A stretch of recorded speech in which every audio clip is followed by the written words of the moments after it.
Good morning વિદ્યાર્થી મિત્રો, પ્રજ્વલિતો જ્ઞાનમય પ્રદીપની સાથે આજે આપણે આપણા લેક્ચરની શરૂઆત કરીએ. જે અગાઉ બાષ્પીભવનના અનુસંધાનમાં આપણે કેટલાક નાના નાના પ્રશ્નો જોઈ ગયા હતા.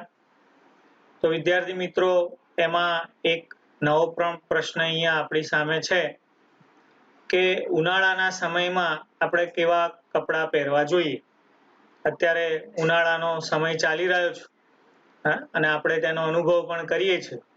તો આવો પ્રશ્ન જે બાષ્પીભવનના અનુસંધાનમાં જ આ આખો પ્રશ્ન છે. તો ઉનાળાના સમયમાં અથવા તો ઉનાળામાં કેવા કપડાં પહેરવા જોઈએ. તો આપણને બધાને જ ખબર છે કે ઉનાળાની અંદર આપણે સુતરાઉ કપડાં પહેરવા જોઈએ. સુતરાઉ કપડાં શા માટે પહેરવા જોઈએ? કારણ કે આપણને ખબર છે કે ઉનાળાની અંદર આપણી શારીરિક જે પ્રક્રિયાઓ છે, એટલે કે બહારનું જે વાતાવરણનું તાપમાન છે તે વધે છે અને બહારનું તાપમાન વધતા આપણા શરીરની અંદરનું તાપમાન પણ શું થાય? વધે. એટલે ઉનાળામાં આપણને વધુ પરસેવો થશે. તો આ વધુ જે પરસેવો થાય છે એની સામે તમને ઠંડક મળે તેના માટે તમારે સુતરાઉ કપડાં પહેરવા જોઈએ. એટલે ઉનાળાના સમયમાં આપણે ઠંડક મેળવવા માટે તમારી શારીરિક પ્રક્રિયા દરમિયાન જે તમને પરસેવો થાય છે અને એની સામે તમને ઠંડક મળે તેના માટે તમારે સુતરાઉ કપડાં પહેરવા જોઈએ. તો સુતરાઉ કપડાં જ આપણે પહેરીએ છીએ જેનાથી આપણને ઠંડક મળે છે. તેની પાછળનું કારણ શું? કે પ્રવાહીની જે સપાટી છે, પાણીના જે કણો છે, એ પાણીના એટલે કે પ્રવાહીની સપાટીના કણ આપણા શરીર અથવા તો આપણી આજુબાજુમાં રહેલી ઉર્જા મેળવશે અને એણે જે ઉષ્મા મેળવી, જે ઉર્જા મેળવી તેનું તે બાષ્પમાં શું કરશે? રૂપાંતર. બાષ્પમાં એને ફેરવી દેશે. શું કરશે? પ્રવાહી જે છે, પાણી જે છે, એ સપાટી જે પરસેવો થયો એ પરસેવાની અંદર રહેલું જે પ્રવાહી છે તે સપાટીના કણ આપણી શરીર અથવા તો આપણી આસપાસ જે ઉર્જા છે તે ઉર્જાને મેળવીને, તે ઉષ્મા શોષીને તેનું બાષ્પમાં તે શું કરશે? રૂપાંતર. આ રીતે બાષ્પ સ્વરૂપમાં તેને ફેરવે છે. તેનાથી શું થશે? તો બાષ્પમાં રૂપાંતર થવાથી બાષ્પીભવન ગુપ્ત ઉષ્મા, આની વાત આપણે વિદ્યાર્થી મિત્રો અગાઉ શીખી ગયા છીએ. બાષ્પીભવન ગુપ્ત ઉષ્મા એટલે પ્રવાહીનું સંપૂર્ણ વાયુમાં એટલે કે વરાળમાં શું થશે? રૂપાંતર. એ દરમિયાન ગુપ્ત થતી ઉષ્મા, તે બાષ્પીભવન ગુપ્ત ઉષ્મા જેટલી જ ઉષ્મા ઉર્જાનું શરીરમાંથી શોષણ થાય છે. બાષ્પીભવન ગુપ્ત ઉષ્મા જેટલી જ ઉષ્મા ઉર્જાનું આપણા શરીરમાંથી શું થાય છે? શોષણ થાય છે.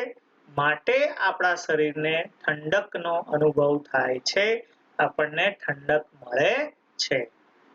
ફરીથી એકવાર જોઈએ વિદ્યાર્થી મિત્રો.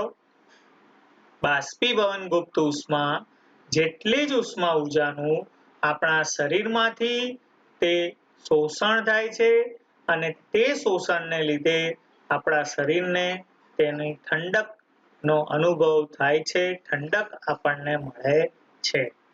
ખાસ કરીને સુતરાઉ કપડાં આપણે પહેરવાનો આગ્રહ રાખીએ છીએ. બરાબર?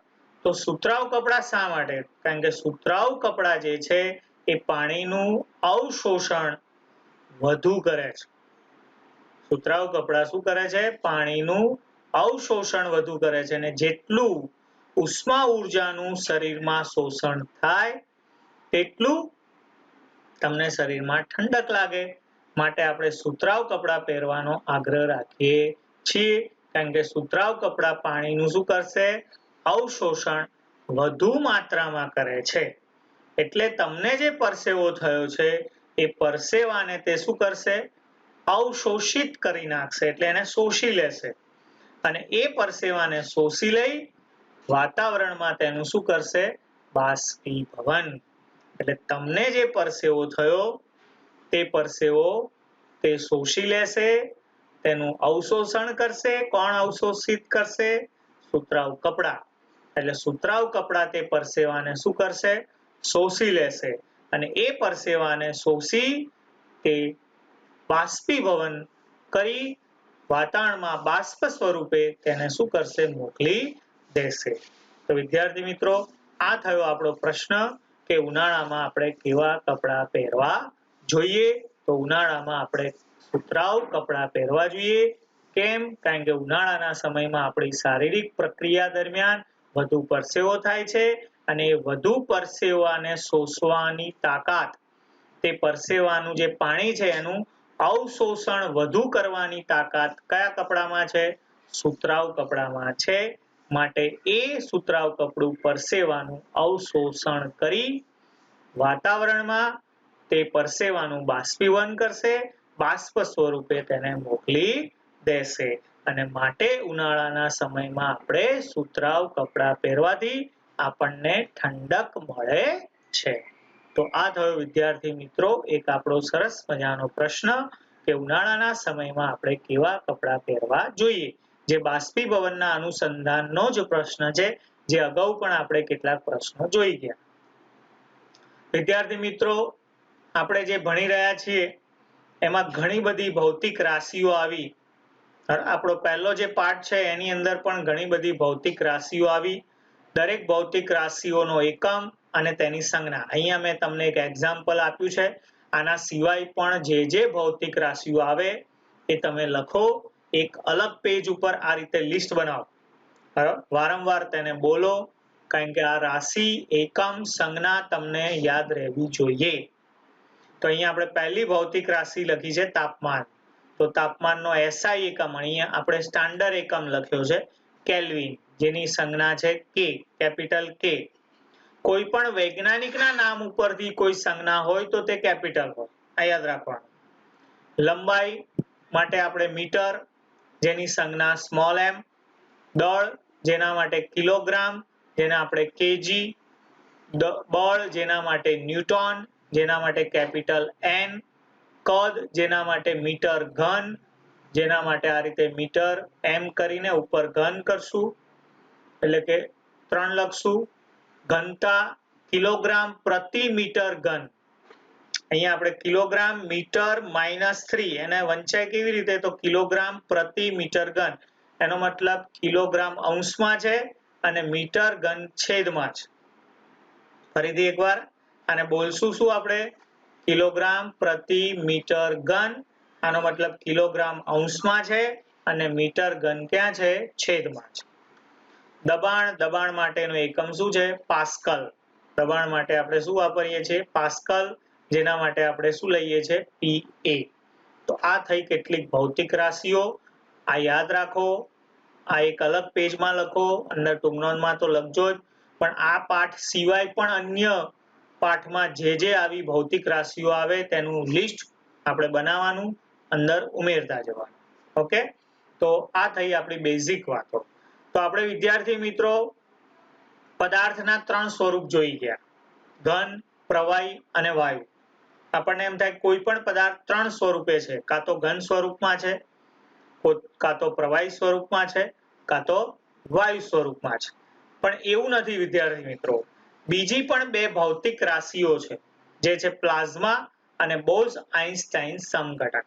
આ 2 એ ભૌતિક રાશિઓ છે કે જેના વિશે આપણે જાણકારી માટે, માહિતી મેળવવા માટે આપણે અહીંયા સમજવાનું છે. જેમ પદાર્થ ઘન, પ્રવાહી અને વાયુ, આ 3 સ્વરૂપે આપણને મળે છે. એવી જ રીતે પ્લાઝ્મા અને બોઝ-આઇન્સ્ટાઇન સમઘટક એ પણ ભૌતિક અવસ્થાઓ છે. ચોથી અવસ્થા પ્લાઝ્મા છે, 5મી અવસ્થા બોઝ-આઇન્સ્ટાઇન સમઘટક છે. તો વિદ્યાર્થી મિત્રો પહેલા આપણે પ્લાઝ્મા વિશેની માહિતી મેળવીએ. પ્લાઝ્મા એટલે શું? તમને થશે એના માટે પહેલા આપણે એક વાત સમજી લઈએ કે સૂર્યમાંથી જે પ્રકાશ આવે છે, અથવા તમારી ઘરે જે ટ્યુબલાઇટનો પ્રકાશ છે, એને તમે શું કહેશો? ઘન કહેશો? પ્રવાહી કહેશો? એને વાયુ કહેશો? ના, એ ટ્યુબલાઇટનો જે પ્રકાશ છે તે પ્લાઝ્મા છે. સૂર્યમાંથી, તારાઓમાંથી જે આવતો પ્રકાશ છે તે શું છે? પ્લાઝ્મા છે. આ પહેલા વાત મગજમાં ક્લિયર રાખો, તો પછી તમને આ બધી વાત, આ મુદ્દા તમને યાદ રહેશે. તો પહેલો મુદ્દો છે આપણો કે અતિશય ઉર્જાવાળા જે પ્લાઝ્મા છે તેની અંદર ઉર્જા કેવી છે? અતિશય છે અને અતિ ઉત્તેજિત કણો ધરાવે છે. પ્લાઝમા અતિશય ઉર્જાવાળા અને અતિ ઉત્તેજિત કણો ધરાવે છે. આયનીકરણ જ્યારે પામે છે ત્યારે વાયુ અવસ્થામાં તે આપણને મળી આવે છે. જ્યારે તેનું આયનીકરણ થાય છે ત્યારે તે વાયુ અવસ્થામાં પ્લાઝમા આપણને મળે છે. ક્યાં ક્યાં જોવા મળશે? તો ફ્લોરોસન્ટ ટ્યુબ, જે તમારી ઘરે ટ્યુબ લાઇટ છે તે, અને નિયોન બલ્બ, જે આપણે અત્યારે LED બલ્બ કહીએ છીએ, બીજા કેટલાક બલ્બ આવે છે તે.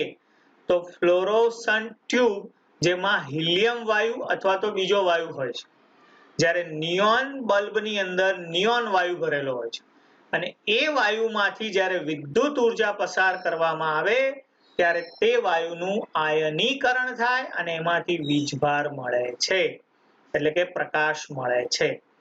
તો ફ્લોરોસન્ટ બલ્બમાં હિલિયમ વાયુ અથવા અન્ય વાયુ હોય છે.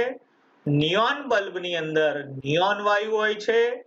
આ બંને બલ્બની અંદર, ટ્યુબની અંદર રહેલો જે વાયુ છે એમાંથી વિદ્યુત ઉર્જા પસાર કરતા, તમે ટ્યુબ લાઇટ ચાલુ કરો છો, સ્વિચ ચાલુ કરો છો એટલે શું થાય છે?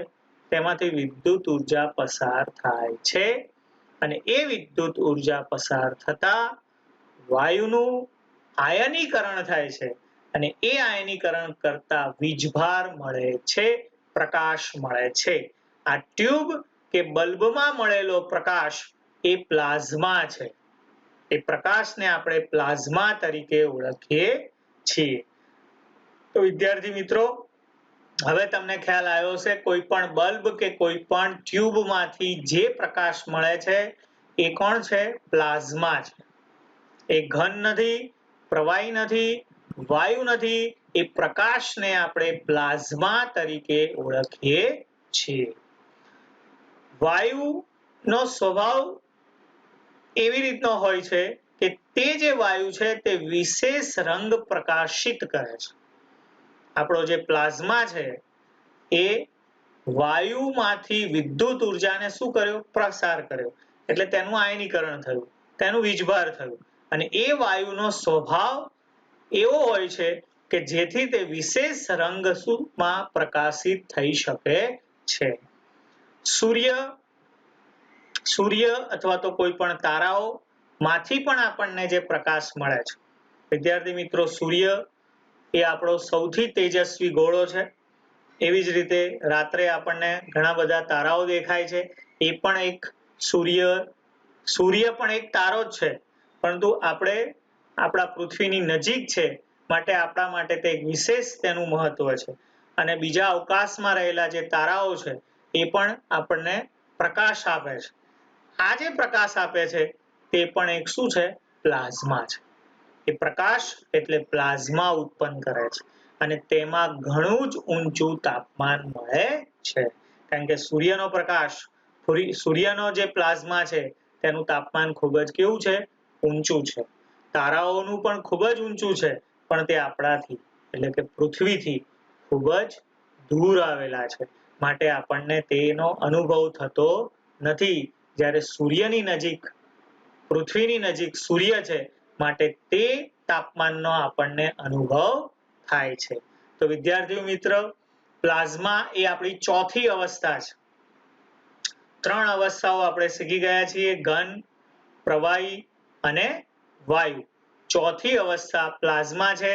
યાદ રાખજો, કોઈ પણ ટ્યુબ હોય, કોઈ પણ બલ્બ હોય, સૂર્ય હોય કે તારા હોય, તેમાંથી મળી આવતો જે પ્રકાશ છે તે પ્લાઝ્મા ઉત્પન્ન કરે છે. તે પ્લાઝ્મા છે. એ અવસ્થા પ્લાઝ્મા સ્વરૂપે આપણે ઓળખીએ છીએ. તો આ થઈ વિદ્યાર્થી મિત્રો આપણી ચોથી અવસ્થા. પાંચમી અવસ્થા આપણે જોઈએ, જેનું નામ છે બોઝ-આઇન્સ્ટાઇન સમઘટક. આપણે આવું નામ કેમ આપ્યું?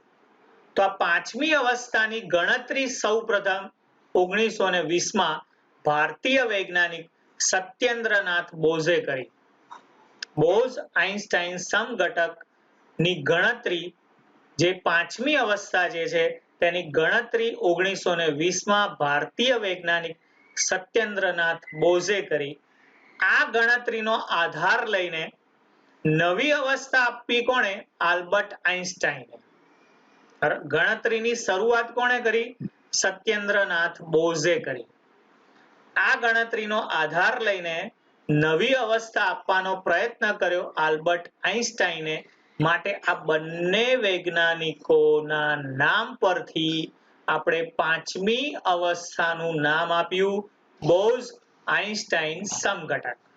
ખ્યાલ આવી ગયો વિદ્યાર્થી મિત્રો? સત્યેન્દ્રનાથ બોઝે શરૂઆત કરી, આલ્બર્ટ આઇન્સ્ટાઈને તેને નવી અવસ્થા આપી. આમ આ બંનેના નામ ઉપરથી આપણે પાંચમી અવસ્થાનું નામ પાડ્યું બોઝ-આઇન્સ્ટાઈન સમઘટક. બરાબર, જેને આપણે ટૂંકમાં BEC કહીએ છીએ. BEC એટલે બોઝ-આઇન્સ્ટાઈન સમઘટક. સંપૂર્ણ BEC ની માહિતી 2001માં પૂરી થઈ. આ લોકોએ શરૂઆત કરી, પણ સંપૂર્ણ માહિતી પૂરી થઈ 2001માં. 2001માં અમેરિકાના વૈજ્ઞાનિકે આ BEC ની સંપૂર્ણ શોધ કરી અને એ 3 વૈજ્ઞાનિકોનો તેમાં ફાળો હતો. અમેરિકાના 3 વૈજ્ઞાનિક એરિક એ કોર્નલ, વુલ્ફગેંગ પેટ્રલ અને કાર્લ ઈ વાયમેન.